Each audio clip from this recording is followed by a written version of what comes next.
Evening, guys and girls. Another, well, quickish beer review. I don't think I do anything quick, to be honest, apart from drinking beer. It's from the one and only Graham, Hapless Ginger Brew. I was quite fortunate that he sent me a couple of his kwit version 2.1, which is, hope you guys can read that, Belgian style wit beer with orange and coriander, and I think it's light and refreshing with a spicy citra twist. 4.9. So yeah, I'm going to tag this on the front of it'll be take 3 for the frequently asked beer questions. So I'm going to try and keep it short and sweet, but let's get on and crack. I do like his beer labels. He's I haven't got a clue how to do it. I must be honest, I had another beer mail come yesterday, Over the Moon, from Rusty Homebrew. I'm going to try and upload that one hopefully before this one. This one might, well, was going to be tagged on the front of my brew day for tomorrow, Sunday, but because it's Saturday evening, I'm going to chuck this on the frequently asked beer questions. Going to try and do it. Like I say, this is take 3. The last couple of times, the first time I think it was an hour and 45 minutes. Second time was an hour and 25. So let's try and keep it under that. But let's crack this up first and see how we're getting on.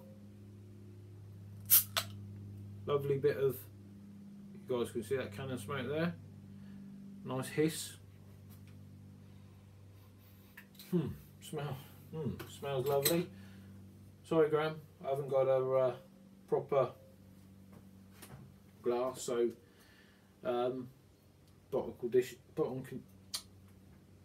bottle conditioned.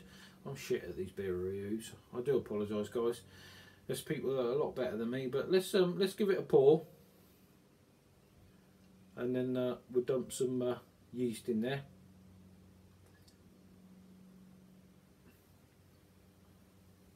Might get it all in there actually. There's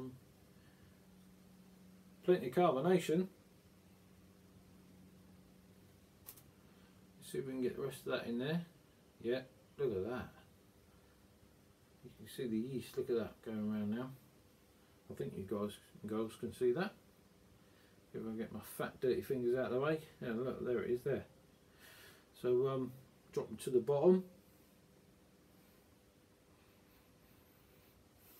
First impressions, you can smell that it's, I've just done an American wheat. Whether it's going to turn out anything half decent, God knows. I'm going to send it to Graham and he'll let me know. Honest opinion, that's what I want. Like I say, I've done a fair few brews. I need to bottle some up and send some out. I'm just a little bit dubious. I don't really want to send out shit beers. But then, if they're shit beers, I'd rather someone told me they were shit beers. And maybe a bit of guidance. Sorry about that, stop fucking about, get on with it. Right, look at that, we're 3 minutes in already. Smells lovely. I'm not going to say what I can smell because I don't know what I can smell, but I suppose it's the, he's not giving me any notes apart from what's on the bottle, which is obviously a Belgian style wit with orange and coriander. I can smell a zesty smell, which I suppose is the orange. Let's have a try. Let's have a taste.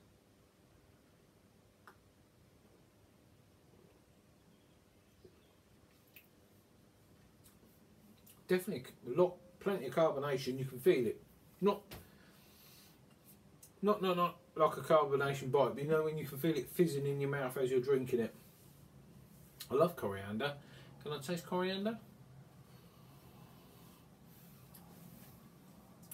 Because I'm new to wit beers, I suppose I'm quite naive to the, I was an ale and a stout man. This is the other reason for me doing this. I wanted to get into more understanding beers, different styles, broadening my horizons to beers, because I was a bit of a one-track pony and one-trick pony. So, you know, there's some fabulous beers out there now with these new hops and the way you guys are brewing. so I can smell the wit. You can obviously see it. If mine's turned anything like that, I'll be over the moon. That's I was speaking to Graham the other day, and he's getting into stouts, and I'm, to be honest, I'm starting to get into more hoppy beers and wit beers and stuff, you know. So some good things. That's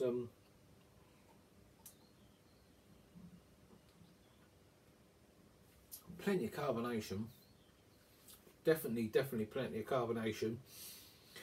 I don't mind carbonation. I'm not going to say I'm a great lover of carbonation. I'm not going to say I dislike carbonation. Certain beers, obviously, you have carbonation in ales and stouts, and that you don't have a lot. I find I can drink a lot more when there's not so much carbonation. So I suppose I could pour 3 or 4 of them out, let the carbonation die, and then drink them quite happily. I could quite happily sink plenty of them. Most probably not even realise that I've sunk them. Whether the glass, you can see the lacing on the glass and on the, and look, the head comes back. It's like an open head, not so, it's not tight bubbles, it's quite, you know, like egg white just before it goes too tight. But yeah, brilliant, absolutely lovely. Well, most people are going to have to do these 2 hours now. Look, we're on 6.5 minutes, but I was going to do that because I'm quite shit at beer reviews with the frequently asked beer questions that Steve Moles tagged me for, and it was part of the tasting niche. Apologies, Steve, for taking so long. This will be my take 3. Let's hope we can get this in under 20 minutes. So let's do a couple. I'll most probably have to pause it and redo it the next lot because I don't know, I'm having issues of uploading stuff, and we'll come back to that beer if I haven't drunk it all, because that's lovely. The one from Rusty yesterday, absolutely gorgeous. Makes me feel a little bit inadequate with some of my brews, I must be honest, but there we go. Right, beer geeking and why beer. I wouldn't say I'm a beer geek. I used to drink a lot of beer when I was younger, so I wouldn't say I'm a beer geek. There's plenty of people out there that do that better than me. But why beer? Basically, work for myself, me and my partner. We were working 7 days a week, and she said, right, you need to get an hobby, something different to what you're doing at the moment, because I spend weekends making stuff, doing stuff in the shop. She likes to drink beer. I don't mind drinking beer. Had a long period of time where I didn't drink any beer, but she carried on, so I said, oh, I fancy giving beer making a go again. Was going to do extracts, still do extracts, got a couple here to do that I do in between doing the all grain. So started doing that, and then someone said to me, why don't you do it on YouTube? Because I was training a couple of guys in the workshop how to stainless steel weld, MIG weld. I specialise in that sort of stuff, and we used to video it so they could go home and watch it, pick tips up. So I thought I could maybe bring something to the party. Not really on the brew side, because there's people out there that are far better than me, but maybe on the fabrication side. As I say, I've been working with Ali, stainless, that sort of stuff most of my life. I'm not too good up here, but that's my attribute, my hands. I seem to be quite good DIY stuff and any stuff to that, you know. I've rebuilt a couple of houses, I've made my brew trolley, I've just, you know, I come from an area where make, do and mend, you know, and this spoke more than up here. That's the new world stuff. So that's that. I've got to keep an eye on the time. Number 2, what's your favourite beer? My personal beer, if it's homebrew at the moment, I'm really loving the black IPA. But then I've done an imperial stout like that, and I've done a porter. It's a bit lively. Might send one to Rusty actually. She's a gusher. She's an outdoor opener. I don't know what's gone wrong there. If you can save any in the bottle, she's absolutely gorgeous. But she's a gusher. But yeah, if it's commercial one, Witchwood's Dunkelfester. I do like the Witchwood Dunkelfester. I do like Witchwood Brewery anyway. Been there many times. Know the people there. Quite fortunate I go to quite a few many microbreweries and breweries for what I do in my job. So yeah, if only one beer forever, that's question number 3, sorry, what would it be? If it was my own one, I could drink a Russian Imperial Stout or a Porter year in, year out, all day long. Summer, winter, autumn, spring, I could drink, yeah. If it was a commercial one, Witchwood Dunkelfester. I don't know, if I could brew that, if I could find out how the recipe on that, I'd love to brew that. I bought, it's obscene how many bottles I bought last year of that. I'm quite fortunate the local shop that stocks it. I'm really friendly with the people there. Obviously go there to do bits and bobs, you know. They put a few aside and then when they're on a sale they let me know, and I bought most of them up. So that's a dirty secret, I suppose, really. But yeah, that one. So yeah, Dunkelfester again, Witchwood Brewery Dunkelfester. Number 4. How can I drink so much and stay so healthy? In the summer, I don't drink so much. I must be honest. Weekends, I sort of limit myself to the weekends. Winter, I drink a lot more. I'm a seasonal drinker, so in the winter when it's cold or whatever. But in my younger days, so that I don't drink so much in the summer. Weekends, maybe Friday, Saturday, and Sunday. Sometimes Saturday, Sunday. Sometimes just Sunday.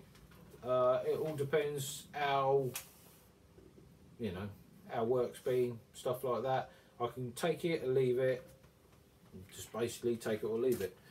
But it, yeah, it really depends. I can sort of say I can sort of take it or leave it in the summer. In the winter, when it's colder, wetter, you know, it's nothing better than come in, have your tea, get next to the fire after you've got cleaned up and crack open an Imperial Stout. Well then I can drink anything, but I suppose I brew more Imperial Stouts, brown ales, porters, but I can drink a summery drink, but because you're spread next to the fires, crackling away, you know, your face is getting red, and the feeling that you're getting from the beer. So I would say I'm not as healthy now as I was. In my younger day, used to do a lot of powerlifting, bodybuilding, all natural sort of bodybuilding and stuff like that, and then a few injuries. And that's, I used to drink when I was younger, apprenticeship and that I had, and then I got into this sort of health freak section for quite a few years. But I was big, 21. I think the biggest I've been is 24 stone, and I spent many years like that, and then had a few injuries. Sort of dropped out of doing the training and stuff, and still ate like you would if you were training. And then about 3 years ago, I think when I hit my 40s, I decided, right, I want to lose some weight. So I kicked 9 stone, I think, in about 6 months. Got into doing a lot of cardio, a lot of cycling. I enjoy cycling. Done a lot of winter cycling events, a lot of road cycling, road racing. To get my weight down, got down to about 12 stone, I suppose.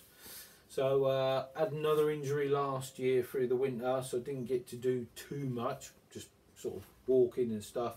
But recently started cycling, so I'm not as fit as I used to be, but I'm not bad, you know. I monitor it with my food intake, and just recently started about a month ago, started up in increasing the cardiovascular with the cycling and stuff. So yeah, I'm going to pause and restart because it'll be an absolute nightmare to upload. Say no. An alcoholic to me is a person, like I just said, that can't get up in the morning, can't do anything without reaching for a beer, opposed to a bowl of porridge, cornflakes, muesli, whatever flicks a switch, scrambled egg. So to me, that's what alcoholic is, because as I say, not that I had much influence from my father because I was obviously younger, but yeah, he couldn't function without a drink inside him, and he used to drink throughout the day. So did my grandfather, great grandfather. So in my opinion, no, I'm not alcoholic. When I was younger, maybe I could have been, but now I'm in control, and I like the idea that I can control it. So I'm able to say yes, no, the job I've got, I need to drive and stuff, so no, I'm not an alcoholic. What is your favourite ingredients? I'm late to this, like I say, this is my take 3, and if I carry on like this, it's going to be another picking hour and 45 minutes. I do apologise, guys and girls, you might as well just fast forward. I should have said that at the beginning, but my favourite ingredients for me personally, I know it's boring and I know other people have said it, is water. Because water is for everything. You use water to cleanse the body, I use the water to flush out the body. I drink between 2 and 3 litres a day. I'm not a person, luckily enough, touch wood, that gets sickly, suffers with headaches or anything like that. I use water to cleanse my body, flush my body. For every pint of beer I drink a pint and a half of water, so I counteract the intake of that, which I suppose helps with the absorption of the sugar for carbohydrates. I've always drunk plenty of water, training, help with cramping, you know, just naturally flushing the body out. So for me it's water, but like everything, you need everything, don't you, to make beer. You need the water, you need the grains, you need the hops, you need the yeast, you need the person to put it all together. So, you know, it's the water, but it's the person, it's the hops, it's the grains, it's the process. You can't have one without the other, It's all well and good, you've got the water there, you've got the grains there, you've got the hops, pardon me, I do apologise, it's very gassy. You've got all of that, but you still need the person to assemble it, because then, if not, it's just water, grains, hops, yeast. So it's water, but it's the person, and it's the know-how, I suppose, as well. You know, experiment. There's so many people out there. Do you brew? I try. Whether it's any bloody good, I drink it, but then would someone else drink it? So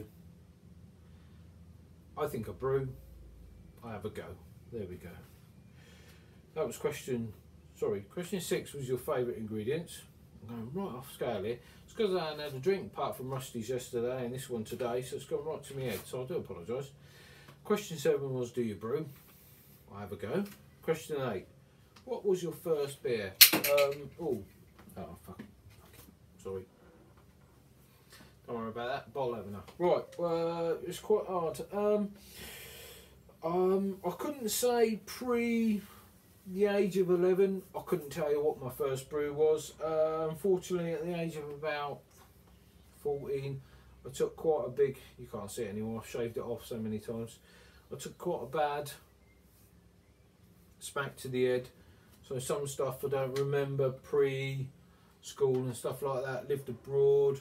Dad, mum, dad especially used to drink a lot. Was in the forces. We used to have quite a lot of parties. So whatever was left over, used to drink. We were living in Belgium, Germany, the Netherlands and places. So it would have been maybe wit beers, whatever. I don't know. So recollection, first beer, teenager, in school, in the park with mates, Thunderbird. Used to get blue label, red label, and then we went on to White Lightning. Not really proper beers, but when you're that age, that was the first for me, unfortunately. Beer's not a beer. Brews I can remember. First actual beer, first day at work, 15 years of age, cycled to work, was on an apprenticeship. Got dragged to the pub at lunchtime for a light and bitter. And they said, yeah, drink light and bitter, because you get a pint of bitter and you get your light in a bottle, where they used to give you 3/4 of a pint, put that in, so you used to get like a pint and a half for the price of a pint. So unfortunately they were the only two I can really remember. Thunderbirds, which wasn't really a beer, I think it was supposed to be a cider or something, I can't even remember. Red and blue label, that's all I can remember. One was stronger than the other. Then we went on to White Lightning, then I started my apprenticeship, That's when the drinking really started. Christ alive, they used to drink, they used to consume. It took me a couple of months to realise that when we used to go on road tests, they always ended up outside pubs. But there we go. Who in, question 9, I think this is the final question. Who in the beer world do you look up to?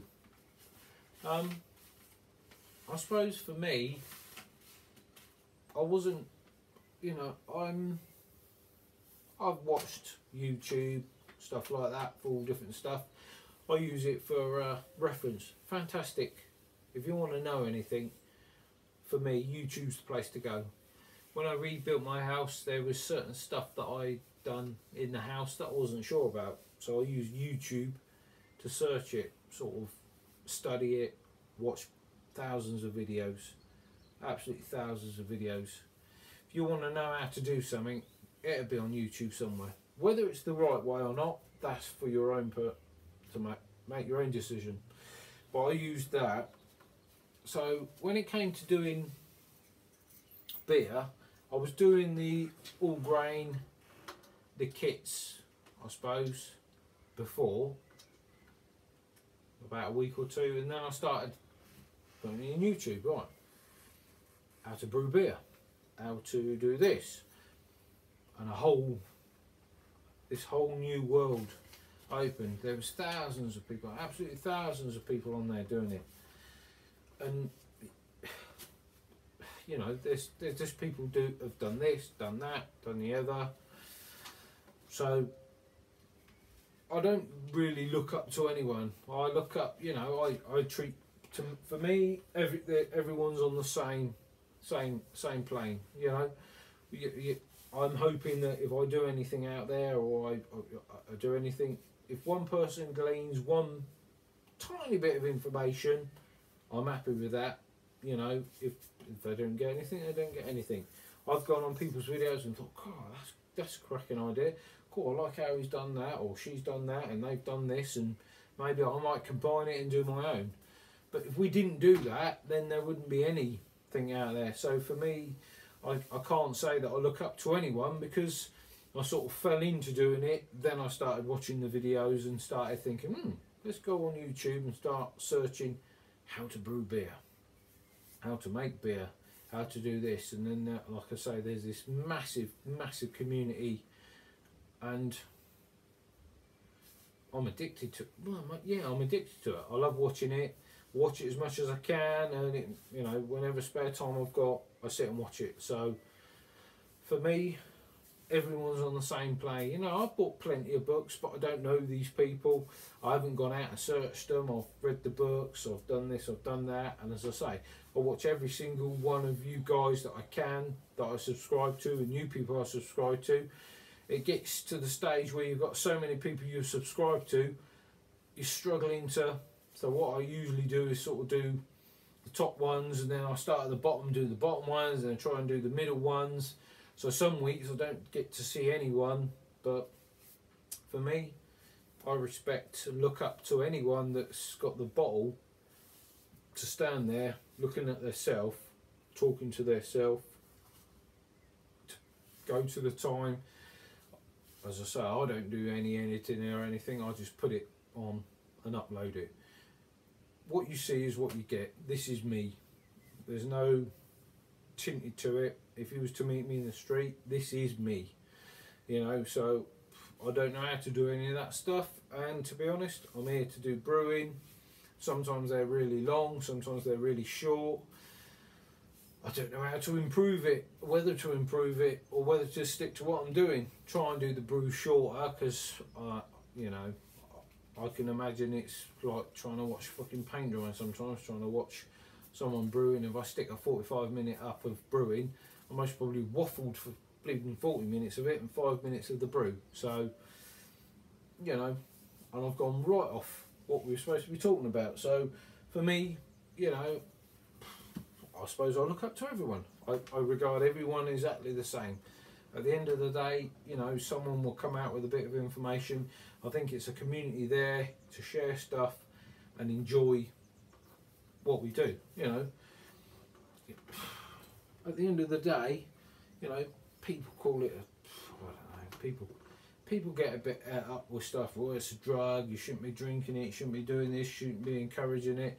We all got our own opinions, our own peace of mind, our own decisions. You know, we should be strong enough to say, yes, we're going to do that, no, we're not going to do that. At the end of the day, it's ingredients, it's been there, it's been supplied, it's been given to us for us to grow, harvest, and do what we want with it, and enjoy the fruits of our labour at the end of it. So, you know, and if people want to share that with other people, thumbs up. As far as I'm concerned, you know, I'll watch anyone.